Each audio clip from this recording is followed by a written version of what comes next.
Um abraço para você, telespectador da TV Mar Canal 25, um grande abraço para todo mundo mesmo. Estamos no ar com mais um programa Segurança em Foco, pela sua TV Mar, emissora da organização Arnon de Melo. Vamos ficar juntos nesta próxima hora para discutir os principais assuntos da segurança pública e também assuntos relacionados a interesse social, principalmente a respeito do desarmamento. Vamos discutir esta condição, essa lei de desarmamento, aqui também com muita profundidade com os nossos especialistas. O Flávio Saraiva, mais uma vez aqui conosco, ele que é integrante do programa Segurança em Foco, consultor de segurança e delegado aposentado, delegado da Polícia Civil aposentado. Daniel Saraiva, que é consultor de segurança também e instrutor de tiro credenciado pela Polícia Federal e também exerce a condição de advogado. E o Cícero Fernandes Mota Pedrosa, advogado e criminalista, também será mais uma atração neste Segurança em Foco. Entre os temas do programa de hoje, o controle de armas em fronteiras nas mãos de grandes criminosos e as falhas de funcionamento de armas fabricadas pela Taurus aqui no Brasil e em outros países. Inclusive o fato que lembra também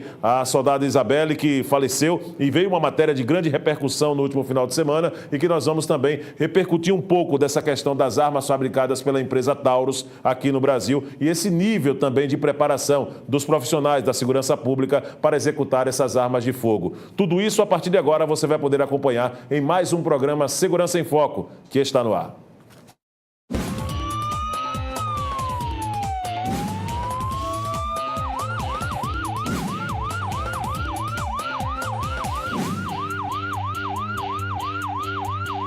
Estamos ao vivo neste exato momento pelo portal gazetaweb.com, pelo aplicativo TV Mar. Você baixa para seu smartphone, é gratuito. E durante a semana você vai poder acompanhar também a reprise do programa Segurança em Foco no decorrer da programação da sua TV Mar Canal 25, emissora da organização Arnon de Melo. Você pode mandar suas mensagens, sugestões de tema para o programa pelo 981079872. É o contato da TV Mar Canal 25, o contato direto com o Departamento de Jornalismo da nossa emissora. O 3377-9097 também é o número da TV Mar. Bom, vamos trazer aqui o primeiro tema, o controle de armas de fogo em fronteiras nas mãos de grandes criminosos. Quero cumprimentar inicialmente o Daniel Saraiva, que já, inclusive, fez parte da família aqui da TV Mar Canal 25 e continua sendo uma pessoa de portas abertas aqui na nossa emissora, por ser, no início, integrante do programa Segurança em Foco, para falar a respeito dessa situação, qual é a visão que ele tem, por ser um especialista no assunto, dessa questão desse controle de armas em fronteiras e que muitas vezes tem esse controle nas mãos dos criminosos. Seja bem-vindo aqui ao programa. Obrigado. O bom filho a casa torna. É verdade. Muito feliz de estar aqui mais uma vez, do lado do meu mentor, Flávio Saraiva, um colega de escola de muitos anos, Cícero, amigo querido, e você nessa primeira oportunidade juntos. Oh, fantástico. Como é que você observa, Daniel, a respeito dessa condição que muitas vezes se coloca uma margem de segurança, ou uma ideia de segurança que existe nas fronteiras, mas que os criminosos, através desse processo de controles de armas, têm buscado realmente uma condição de igual para igual com os agentes de segurança pública? O Brasil, ele amarga índice de violência altíssimo, né? E a fronteira, ela é um dos grandes facilitadores da entrada. O Brasil é um país continental, com uma fronteira muito extensa e quase impossível de ter uma fiscalização efetiva, né? Nós temos hoje o número de policiais federais muito aquém do que o Brasil, pelo seu tamanho continental, precisa. O contingente de polícia militar em todos os estados fronteiriços também apresenta um número abaixo da média. Aí você pode estender para todas as outras entidades que possam colaborar, como Polícia Civil, até mesmo Guarda Municipal, dos municípios fronteiriços, que tem sempre essa dificuldade em fazer um controle efetivo de fronteira. Pois é, essa aí é um assunto importante, uma observação também muito importante, doutor Flávio Saraiva, porque já foi tocado até aqui em outros programas também esse limite de recursos federais que acaba prejudicando e enfraquecendo também até a própria Polícia Federal. Em outros momentos nós já entrevistamos aqui pessoas da Polícia Federal reclamando até da condição que foi limitada para os veículos fazerem fiscalizações nas rodovias. Isso também é um processo que acaba muitas vezes enfraquecendo no contexto geral a violência nas nossas fronteiras, né, doutor Flávio? Você tem uma desproporção, né? Você tem um problema se avolumando e a condição do Estado diminuindo. Perfeito. E é inversamente proporcional, né? Acho que diretamente proporcional, né? Um sobe... Com certeza. Então, é muito difícil. O caso mais emblemático é Ponta Porã, no Mato Grosso do Sul, que faz fronteira com Pedro Juan Cabaleiro. O que separa as duas fronteiras é um canteiro de árvore, numa pista, não tem nenhum bloqueio, não tem nenhuma fiscalização, e ali é um dos paraísos, né, de compra de armas. O PCC não por acaso está instalado naquela região, né? Lá ele domina o tráfico, lá ele domina o comércio de armas, e fazer a transferência dessas armas para o país fica extremamente fácil. Há uma mudança na legislação sobre o porte de calibre não permitido. Eu acredito que o doutor Pedrosa falará com mais propriedade. É verdade. Mas isso é aquilo que a gente sempre tratou aqui do populismo penal. O legislador acha que aumentando a pena vai enfrentar o banditismo. O banditismo se enfrenta com atitude e parece que esse país, a cada dia, vai continuar mais com... é hediondo, o crime é hediondo, o tráfico é hediondo, o estupro é hediondo, agora o porte de arma de calibre não permitido é hediondo, e a criminalidade continua aumentando. Com certeza. E aumentando o custo de segurança nesse país, que impede o desenvolvimento. É um custo muito grande para o empresário, é um custo muito grande para você viver, você está nessa violência, você conviver com essa violência urbana. Cada dia você fica mais preso dentro de casa. Preso dentro de casa também não está seguro, porque a ousadia bandida impressiona, né? Sim. Você hoje tem atitudes bastante ousadas, com quadrilhas organizadas enfrentando a polícia, ostensivamente, porque quando você vai invadir uma empresa de guarda de valores, você tem que provocar a explosão, impedir o tráfico, Sim. ter uma logística para queimar veículos e impedir a aproximação do aparelho policial. Então, vivemos uma guerra e essa guerra o Estado responde com mais e mais leis que não faz, a aplicação não vai diminuir em absolutamente nada. Pois é, em cima disso que foi colocado pelo doutor Flávio, eu quero também cumprimentar aqui o advogado Cícero Fernandes Mota Pedrosa. Seja bem-vindo, indicado pelo nosso componente, nosso integrante aqui, o Leonardo Moraes, que hoje, por motivos particulares, acabou aqui sendo representado pelo Cícero Fernandes Mota Pedrosa. Seja bem-vindo aqui ao programa. Eu gostaria que você falasse também dessa lei, o doutor Flávio já levantou a bola, né, que foi sancionada a lei que torna hediondo o crime de posse ou porte ilegal de arma de fogo de uso restrito. Gostaria que você falasse também que tipo de impacto vai trazer com essa lei que foi sancionada. Seja bem-vindo. Obrigado. Primeiro eu quero desejar um bom dia ao povo, bom dia ao senhor, aos ínclitos amigos advogados. Veja bem, a colocação do Dr. Flávio foi perfeita, né, no que tange aos controles de fronteira e, infelizmente, no nosso país, aumenta-se a pena. Agora, a questão do porte de arma de fogo de uso restrito tornou-se crime hediondo, e a implicação disso o que é que vai ser? Apenas, na nossa modesta opinião, um aumento da população carcerária. Por quê? Porque quando o crime é hediondo, se o indivíduo ele for primário, a progressão ela se dará a 2/5 da pena. Sim. Se ele for reincidente, 3/5. Vai segurar um pouco mais na prisão.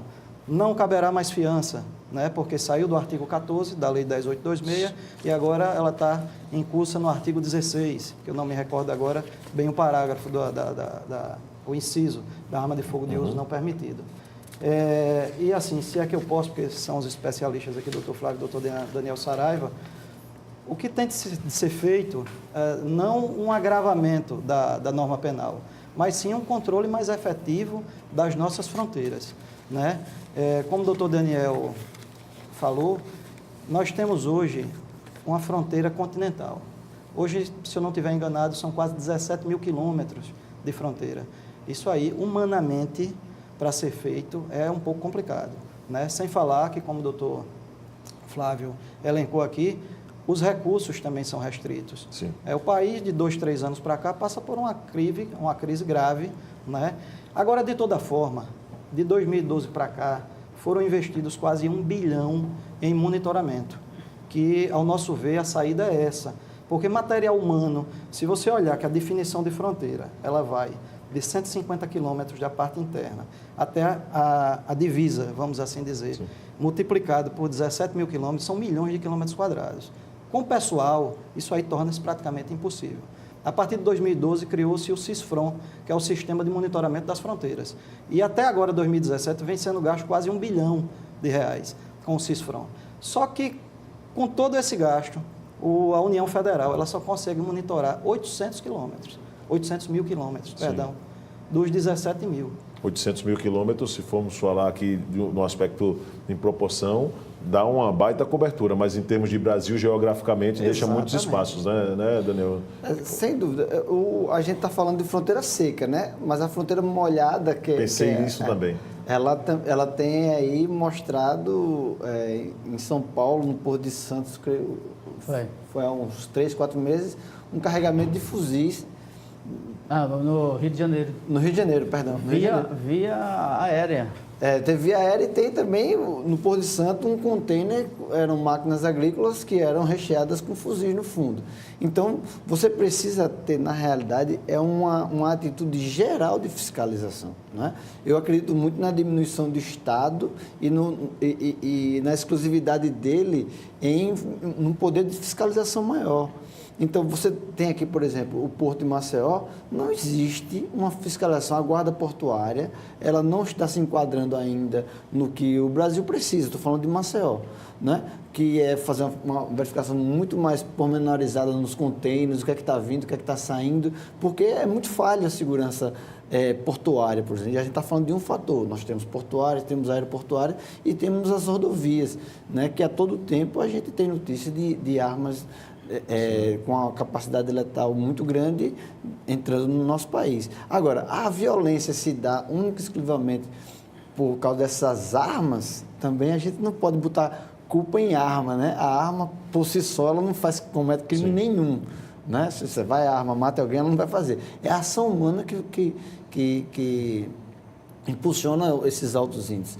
Acontece que a arma ela tem aumentado o poder dessas facções criminosas e fazendo com que a polícia tenha problemas seríssimos nesse enfrentamento. A gente vê aí o Rio de Janeiro com essas imagens dos grupos de traficantes com armas que a polícia muitas das vezes não tem, né? É porque há uma verdadeira guerra, né? Há uma guerra de facção. Sim. Você não vê isso em São Paulo. Por que em São Paulo não tem esse problema? Porque o PCC predomina. No Rio, há um grande problema, há uma grande guerra pelo domínio do tráfico. Que essa entrada do PCC no Rio, se associando à ADA, Amigo dos Amigos. O PCC se alia à ADA para aumentar a sua área de território, né, de influência no país. Aí faz um confronto direto com o Comando Vermelho. Aí esse confronto já é de nível nacional, porque você tem a família do Norte lá na região norte, que já é aliada do CV, né, do Comando Vermelho. Outras facções são aliadas. Vai para o Rio Grande do Norte e tem aquele Al-Qaeda, né? Tem Al-Qaeda, né? Tem até chamada Al-Qaeda. E aí é de fato uma guerra. E a guerra demanda o uso de armas longas, né? Como uma guerra entre países, entre nações. Procedimento de guerra. É uma guerra. Realmente é uma guerra. É uma guerra. E é uma guerra por território.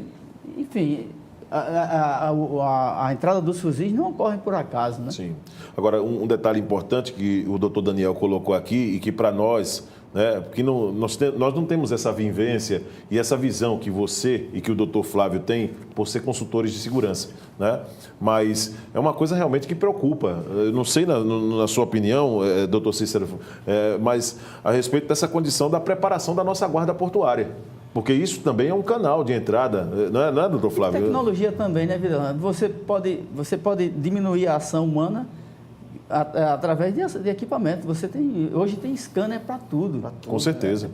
Você pode verificar aqueles containers escaneando. E eu lembro que você aqui defendia aqui no programa, já defendeu também por diversas vezes como consultor de segurança, de que os nossos presídios tinha na capacidade também nesse processo de acabar também com muitas vezes a entrada do celular, a entrada de armas para os presos, se tivesse uma tecnologia adequada como essa, através de um scanner, por exemplo, muito utilizado nos aeroportos. É o body scan mesmo, que vai fazer um rastreamento na pessoa. Mas o sistema prisional recebeu alguns scanners, mas nós tivemos a oportunidade de vê-lo desligado. Nós o vimos, estava sendo usado como suporte para alguns alimentos. Eram duas garrafas PET em cima e triste isso, né? uma quentinha dentro de um saco. Então, mas isso é uma coisa que precisa ser ajustada, né? O Estado, ele, muitas das vezes, ele disponibiliza desse investimento, mas me parece, por alguma questão burocrática, ele não consegue ter a sua real e vital aplicação. E a gente vai ficar sempre dando esse murro em ponto de faca, que a tecnologia chega, os processos não conseguem fazer com que ele funcione, ou quando funciona e dá um erro, não tem quem faça manutenção. Então, precisa ser criada uma maneira mais efetiva do aproveitamento do dinheiro público, né? Que a gente vê aí, a gente amargura a todo tempo esses índices por falta de interesse público em resolver o problema. Mas muita gente pergunta, é possível resolver? É difícil, mas que é possível. É possível sim, a tecnologia está aí disponível. E o brasileiro contribuiu muito para isso, né, para o scanner, porque a criatividade brasileira.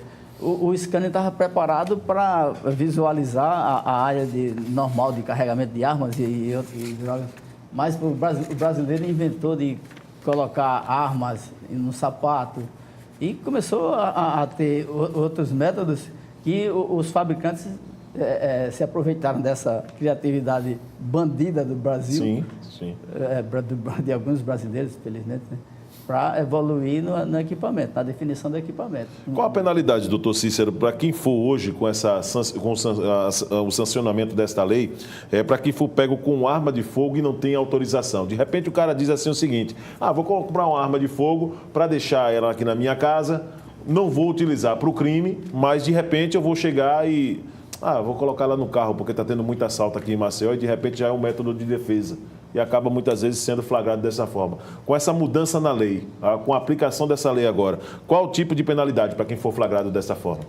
Olha, a arma de uso restrito, na verdade, a penalidade dela não aumentou, né? Então não foi de cunho material, foi de cunho processual. O que é que vai agravar o indivíduo que for pego? Primeiro, não tem fiança. Segundo, a progressão de regime, como eu já havia falado. Sim. Ele não progride com um sexto de pena cumprida, com o apenado. Se ele for primário, ele vai progredir de regime com 2/5 da pena. Então, por consequência, vai ficar mais na prisão. Se ele for reincidente, não precisa ser no mesmo crime, ele vai com 3/5. Então, o que agravou foram questões processuais. Certo. Né? Então, ele vai, como eu já havia dito, isso vai, por consequência, aumentar a população carcerária.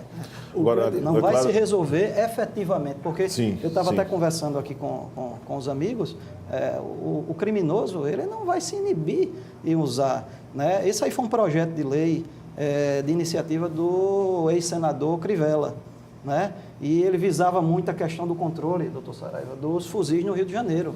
Né? Você acha que um criminoso ele vai dizer, não, olha, hoje é crime hediondo, eu não vou usar mais o meu fuzil. Não vou usar mais o meu fuzil. Vamos só andar de pistola. Não é verdade? E como o doutor Saraiva aqui foi perfeito na colocação dele, o populismo das leis criminais, das leis penais e o agravamento. Né? Isso, assim, de toda forma, é uma satisfação para a população, mas que, no nosso ver, na nossa modesta opinião, não, efetivamente, não vai controlar, não. Doutor Daniel Saraiva chegou a dizer, viu, Flávio, aqui também, uma condição interessante, né, que existe hoje um limite. Eu gostaria que você falasse também, para que um agente da segurança, ele tem um uso restrito também. Existe uma condição que limita ele o uso de determinadas armas, não é verdade? Enquanto hoje, o criminoso, ele está indo de encontro à lei, sabendo que tem essas regras e leis a cumprir, mas não está dando importância a tudo que está sendo implantado. Então, o que é que acaba sendo? Uma luta desigual. De repente, você manda uma guarnição ir para uma favela no Rio de Janeiro, os caras com... Qual a pistola que os caras utilizam? É o quê? Usam 24/7 da Taurus ou Imbel. Pois é, né? E de repente, quando você encontra um traficante lá, o traficante está com um fuzil, né, doutor Flávio? Então fica uma luta desigual. A polícia até tem fuzil, né? Por exemplo, a Taurus lançou há 2 ou 3 anos o IA2, um fuzil que aparentemente estava funcionando bem, mas já começou a apresentar falhas, né? O grande problema, que é até um tema dessa nossa conversa de hoje, é esse monopólio da Taurus, que não faz sentido por mais que você tente entender ou alguém tente trazer uma explicação plausível, nenhuma delas conseguirá convencer ninguém, porque é a mesma coisa que obrigasse a gente a usar só um modelo de carro, só um fabricante. O que ocorreu com os carros, né? Sim. Se você só usasse Lada, por exemplo. Aqui a gente já teve frota de Lada. Sim, eu lembro. Era novo, mas lembro da Limitadíssimo história. de tecnologia. Dos grandes legados do presidente Fernando Collor foi ter aberto. Foi ter aberto as fronteiras para importação. Você imagina, hoje você não pudesse usar carros da Toyota, carros da Nissan, carros da Peugeot, Renault, você não tem opção. Então você imagina para uma coisa que é uma ferramenta fundamental, você só poder usar Taurus ou a Imbel, que tem uma fatia pequena, porque é uma indústria que é do próprio Exército, uma indústria de economia mista, que é uma indústria estatal e com algumas feições privadas. Então, é extremamente É a única reserva de mercado, salvo engano, que persiste, né? Ela é de munição da CBC, né? A CBC que também não faz sentido. Qual é? Já existiu isso com o computador, com a cobra, né? Já existiu. Pois é, já vocês não alcançaram aí. Já existiu com rádio comunicador também, já existiu um monopólio. Então, alguém se beneficia muito com esse monopólio, isso é um absurdo, isso é criminoso, está matando policial, está matando cidadão de bem.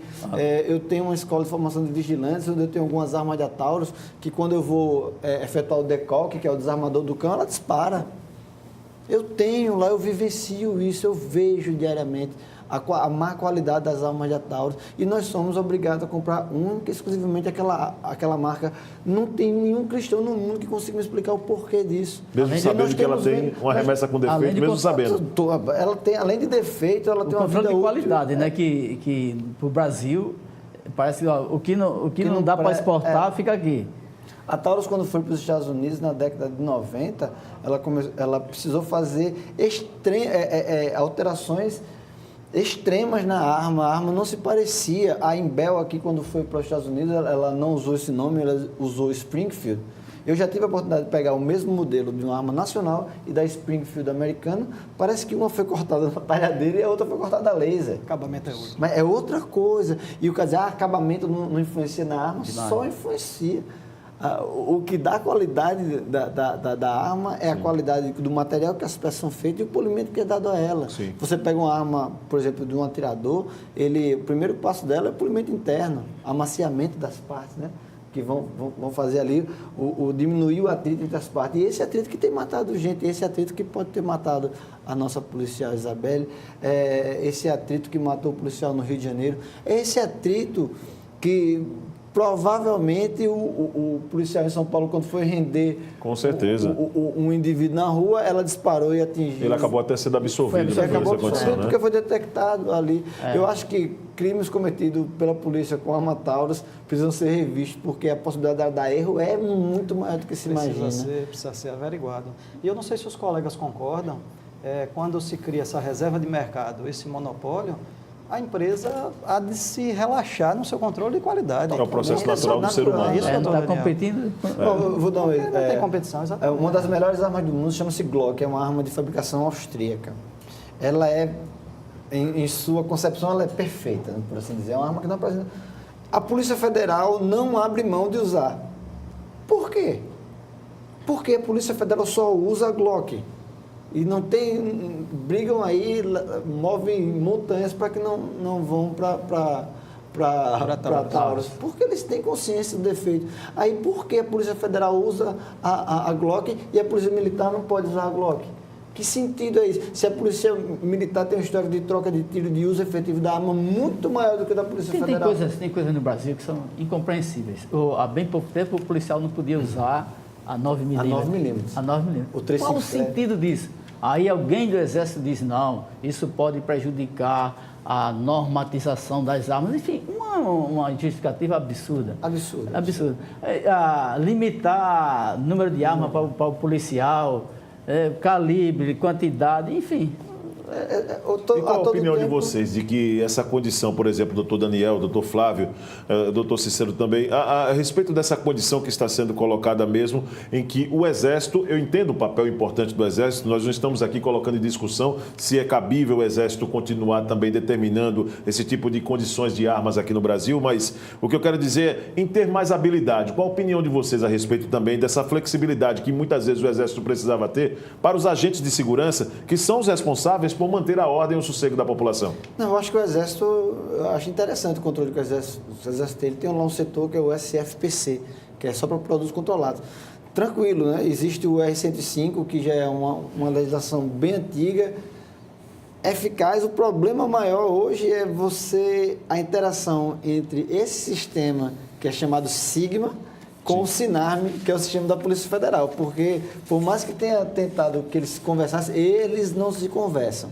E começa uma legislação de um que barra do outro que barra de um, Perfeito. Ninguém sabe quem é. Então, quando você tem muito chefe numa tribo, acaba que você não sabe a quem seguir, não sabe a que Deus seguir.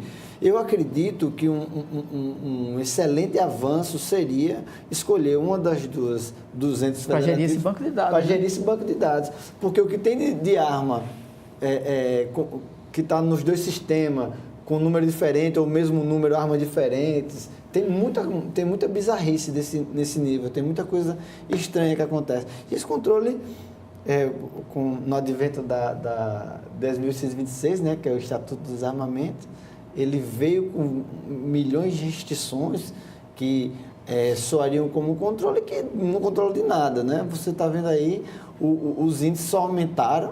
Sim. É uma prova que o Estatuto do Desarmamento ele não funcionou. Eu entendo, a Polícia Federal precisa seguir uma lei, né? Ela tem que aplicar a lei que está lá, mas eu acredito que a maioria dos agentes não são a favor da aplicação desse tipo de lei. Por exemplo, qual é o sentido que tem de um policial ter um número restrito de arma, como o Flávio falou? Qual é o sentido? Por que não pode usar 9mm? Tá. Quer que eu dê um exemplo bizarro? Por favor. A gente está falando de calibre restrito. Vamos falar dos calibres restritos. 22. 22 é um calibre dos mais finos e mais leves que nós temos. Mas o 22 Magnum já é restrito. Porque qualquer arma que tem, qualquer calibre que tem extensão Magnum, ele se torna restrito. Exemplo do 357. O 357, por exemplo, o 357 nada mais é do que o 38 turbo. Né? Ele é o 38 turbinado. Qual é o sentido de restringir?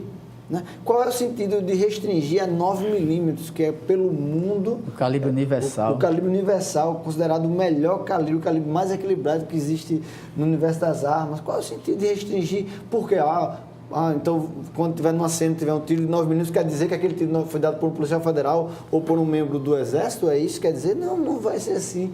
Não é assim que o cotidiano nos mostrou. Até os históricos já vêm com lote que já define de onde veio essa munição. Então, não faz sentido esse controle. A gente está vendo que é um controle que não deu certo.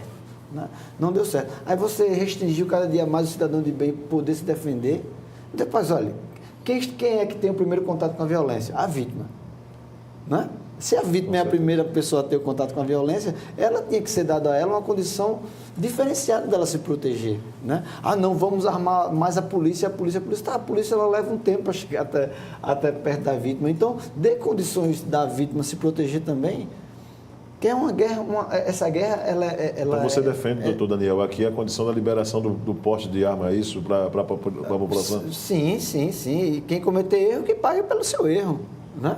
Cometeu erro, pague. Né? Porque o Brasil ele tem um problema. O que ele não consegue fiscalizar, ele proíbe. Já notou, doutor, que a gente tem essa feição? Ou ele não consigo fiscalizar isso, só proíbe, não pode mais. Isso é o contrário. Fez bobagem, pague. Né? Se você errou no seu uso da sua arma, meu amigo, agora você vai pagar na medida do que a lei tem prescrito para o senhor. E vai ser assim, tem que ser assim. O mundo é assim. Eu acredito que qualquer pessoa que usar da arma de fogo para cometer crime, qualquer que seja, precisa ter um plus ali no crime. Né? Eu tomo aqui um kit de 5 anos, um brochinho de 5 anos que você vai levar mais. Se você disparou essa arma, 10. Se você matou, meu amigo, você vai ficar lá. E tem uma coisa ainda, né, Daniel, que essas armas podem sair com a sua identidade balística, né? Da fábrica, e isso ser um grande banco de dados. Pois é, e sabe o que é mais estranho? Nós vivemos o amargor do monopólio e não sentimos o sabor. O que é que poderia ter? Existe o monopólio de Taurus e de CBC. Por que não toda arma, antes de sair, ser disparado todos os tipos de projéteis nele e ter ali o banco de dados do raiamento daquela arma, o DNA daquela arma, como se diz por aí? Por que não ter? Se a gente tem um monopólio. Sim. Se você dissesse, não, são muitos fabricantes de munição, a gente não tem como. Tá, beleza. Aí, para isso o monopólio não é bom. Você poderia hoje dizer assim, esse crime não foi praticado por uma arma Taurus. Não, pronto. Esse crime foi cometido por fulano e outra. Se, por exemplo, vou falar de Alagoas, que é onde eu tenho propriedade de falar. Sim. Vejam os crimes cometidos, se 99% deles não são com armas da Taurus. Não é? Se você tivesse esse banco de dados hoje, você teria uma capacidade de solução de elucidar os crimes, é verdade. Absurda. Então, a gente não tem as vantagens do monopólio, a gente só tem desvantagem nesse monopólio. E nesse caso, a condição que nós estamos colocando aqui em discussão, claro, tudo envolvendo a empresa Taurus, diante de pesquisas feitas, estudos realizados. Nesse caso, por exemplo, do militar lá em São Paulo, que acabou matando um jovem e foi absolvido, a arma teria disparado sozinha, né? O doutor Daniel já chegou a dizer aqui, em contato, promovendo cursos, todos os dias também tem armas que disparam só. Diariamente. Armas que caíram, doutor Flávio Saraiva, você acompanhou o material também, 10 centímetros. Isso é coisa que eu ouvia desde pequeno. Olha, se a arma cair, ela dispara, entendeu? Como se fosse uma coisa normal, né? Como se tivesse algum tipo de impacto ali, mas acaba sendo também uma falha do fabricante nessa coisa, né? Daniel, qual o modelo daquela submetralhadora? SMT-40? SMT-40. Fabricante era Beretta, Taurus, provocou muitos acidentes aqui na polícia. Eu conheço a mesma coisa, né? Que o ferrolho, quando volta, ele já levava o percussor. Então, acidentes por manejo e acidentes por falha do equipamento, que uma pancada grande trazia o ferrolho e provocava disparo. Isso já aconteceu muitos acidentes dentro da polícia. Com espingarda 12 também.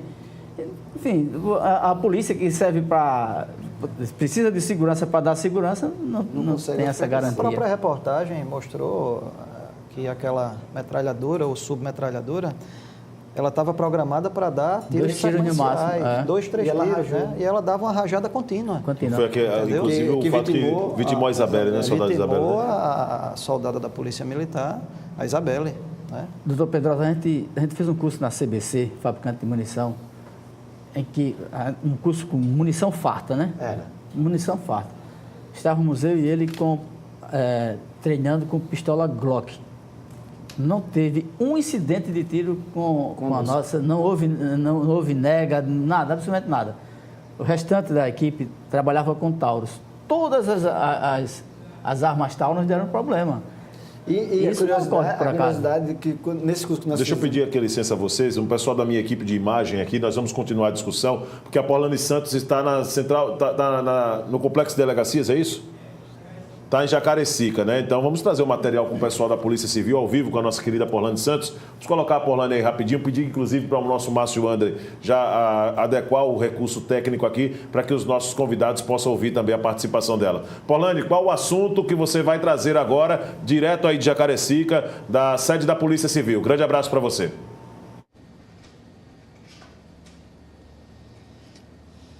Bom dia, Viderlan. Bom dia a todos que estão aí acompanhando o programa Segurança em Foco. Olha, realmente, nós estamos aqui diretamente da Delegacia da Polícia Geral da Polícia Civil para falar sobre uma operação que ocorreu durante a noite de ontem, né, onde 4 pessoas foram detidas, acusadas de integrar uma quadrilha especializada em clonar cartões de crédito. A gente se encontra aqui com o coordenador do grupo de investigações da Delegacia Geral e ele vai nos passar mais informações a respeito de como foi que vocês chegaram aos suspeitos.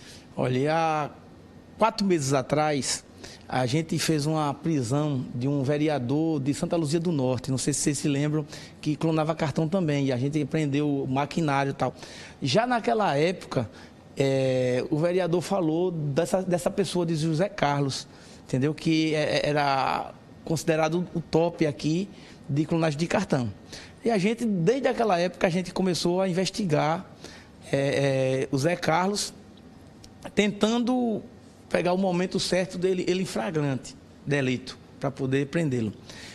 Para nossa surpresa, a gente foi chamado por uma empresária, dizendo que tinha visto na loja dela um cidadão com atitude suspeita tentando passar vários cartões na máquina.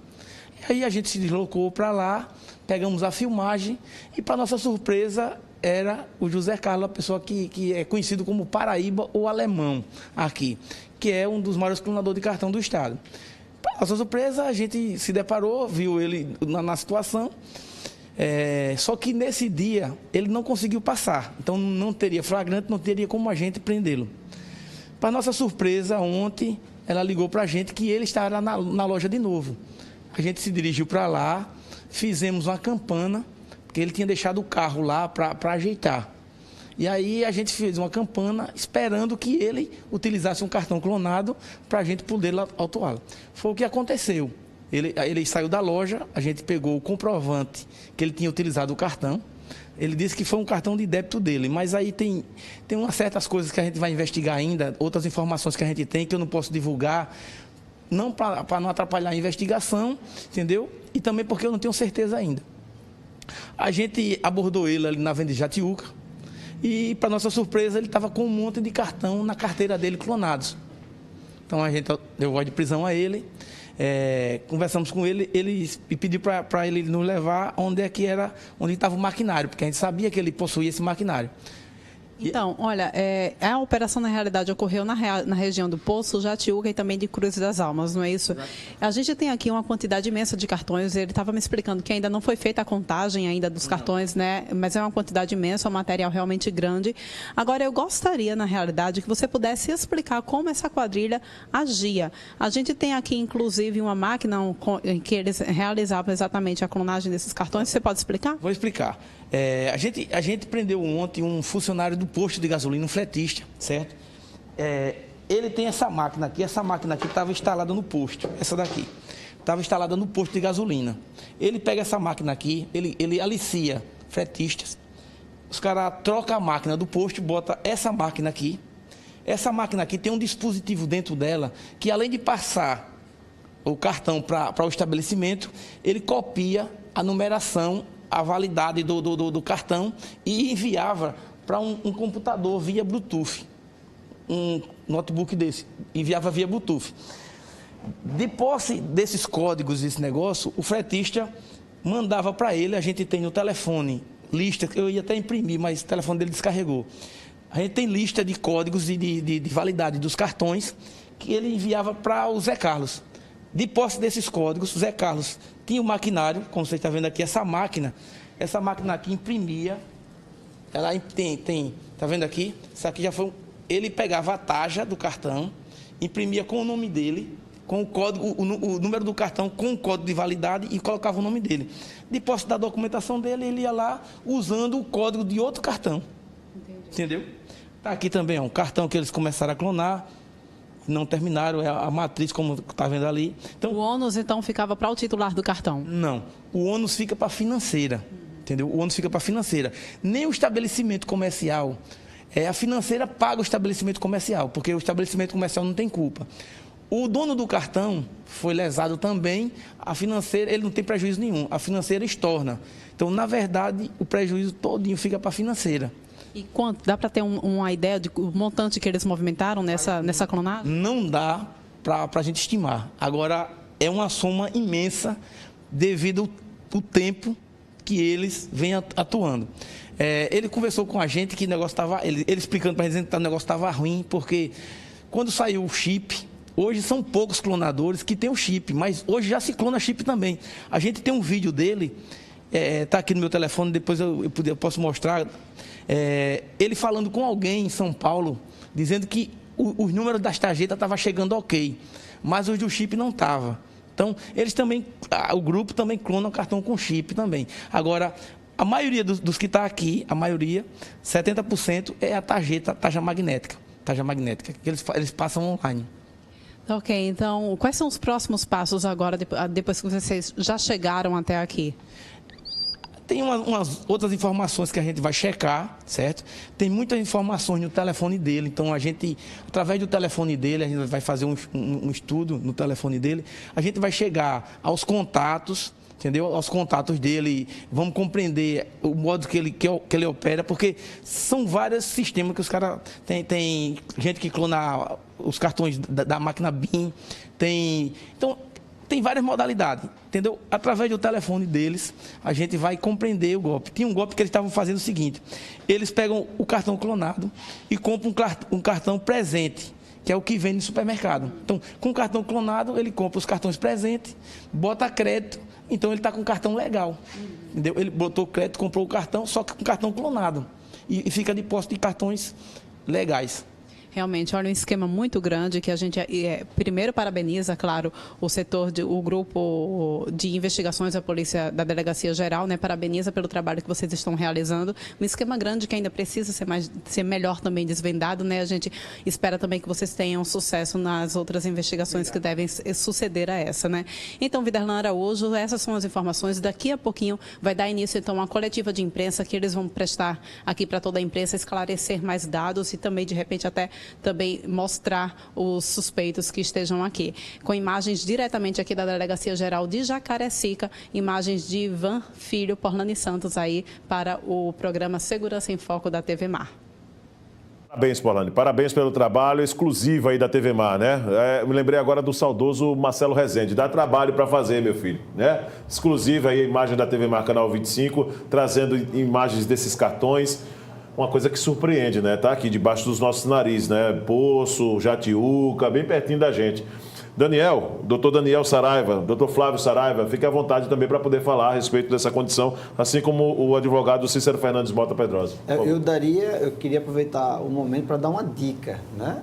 Para você não cair nesse golpe, o ideal é que você tenha 2 contas e você mantenha um cartão com valor baixo, um limite baixo, e você fica fazendo transferência de limite, para que esse limite esteja sempre baixo. Quando ele for clonado e o limite, como vai estar baixo, não vai lhe causar tanta lesão, não vai causar prejuízo, esse engodo todo. Sim. Mas uma vez que seu cartão é clonado, você vai precisar bloqueá-lo e esperar que a operadora mande um outro. Isso já vai lhe causar inexoravelmente um desconforto. Né? É difícil de acreditar. É difícil de acreditar, doutor Daniel, doutor Flávio, doutor Pedrosa, uma tecnologia como essa aqui em Alagoas. Nós já estávamos acostumados a ver em outros tempos, não sei se é porque eu também sou meio retrógrado nesse sentido, né? Mas em São Paulo, no Rio de Janeiro, quer dizer, uma tecnologia desse sentido aqui sendo fabricada aqui. E o prejuízo, pelo que o policial colocou ali, vai ficar para a operadora, porque depois o cliente liga, vai cancelar o processo. O estabelecimento também vai querer um ressarcimento. E a operadora é que vai ficar com todo o prejuízo, ou seja, um crime federal, um crime de grandes proporções, né? Um crime bem complicado. Eu fiz um post quando tinha um blog na Gazeta Web sobre o estelionatário como uma profissão de futuro. Porque você vê, o cidadão é alcançado mais uma vez por uma investigação policial num curto espaço de tempo. Ele cai num curto espaço de tempo, passa pouco tempo na cadeia, e isso é uma motivação para ele praticar mais e mais vezes um crime que rende muito, né? Assim, sem risco. E Alagoas, ela tem um histórico disso, viu? Alagoas aí desses profissionais aí, nós exportamos alguns. Tem uma operação que era a Operação Playboy, acho de uns 5 a 6 anos, que os caras eram especialistas. Eu lembro. Filhos de famílias tradicionais, inclusive, lembro.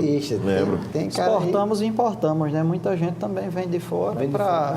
Às vezes estão visados, o doutor Flávio sabe disso, nas regiões de atuação deles e vão para outras áreas para cometer... É o intercâmbio criminoso. Para cometer esses delitos. Além da própria prisão, né? Que muitas vezes oferece esse curso grátis ali, né? Pelo envolvimento dos presos ali. Aí vem, por exemplo, um preso de fora, né, doutor Flávio? Como o Fernandinho Beiramar veio para cá, e de repente sai deixando o legado dele para outros também, né? A importação de presos que fizeram no governo, quando trouxeram os sequestradores para aqui e fizeram a escola de sequestro, né? No Brasil.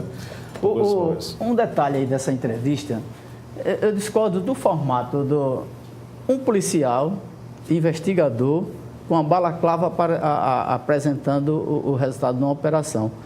Para quem conhece o policial, a voz dele ele já está identificado. Então, o porquê daquela balaclava? Assim, eu me preocupo com a instituição que eu servi há muito tempo. Precisaria ali de uma pessoa para apresentar todos os detalhes da operação sem aquela balaclava. Para que o investigador dá essa entrevista? Se ele tivesse... eu até defendo que ele dê entrevista sem a balaclava. Porque a própria voz dele é identificador, não há um scramble ali para misturar a voz. Embaralhador de voz. Pois é um belo questionamento, né, que o doutor Flávio fez. O doutor Daniel, muito obrigado pela visita mais uma vez. Volte sempre, tá certo, aqui ao programa. Você já é da casa, então não precisa estender o convite. Para mim foi um prazer pela primeira vez nesse contato, viu, doutor Flávio? Parabéns pela indicação, porque é um cara de fato que conhece muito dessa questão de armas. Na próxima visita aqui, vamos ver se consegue até trazer alguns modelos de arma para poder mostrar também aqui no programa. Se puder realmente, se for possível fazer essa condição também, eu acho que isso é muito importante diante daquela necessidade que a sociedade tem em saber os riscos que os agentes de segurança passam em estar manuseando armas que muitas vezes não oferecem segurança nem para eles mesmos, né? Como foi o caso da soldada Isabelle. Doutor Pedrosa, muito obrigado também pela visita. Eu que agradeço. Estendo o nosso abraço lá também para o Leonardo Moraes. Volte outras vezes aqui no programa. Obrigado. As portas sempre abertas para vocês. Agradeço o convite. Doutor Flávio, até sexta-feira. Na sexta. No Batente aqui, figura nossa também aqui do Segurança em Foco. E assim nós vamos encerrando o programa de hoje. Deixe as suas mensagens para o nosso WhatsApp no 981079872. Mande também as suas mensagens e entre em contato conosco através do 3377-9097, sugerindo sempre aqui para o programa. Lembrando que a reprise do programa Segurança em Foco você vai acompanhar no decorrer da semana e na sexta-feira teremos um novo encontro a partir das 9h30 da manhã aqui na programação da TV Mar Canal 25. Um grande abraço, ótimo final de semana para você.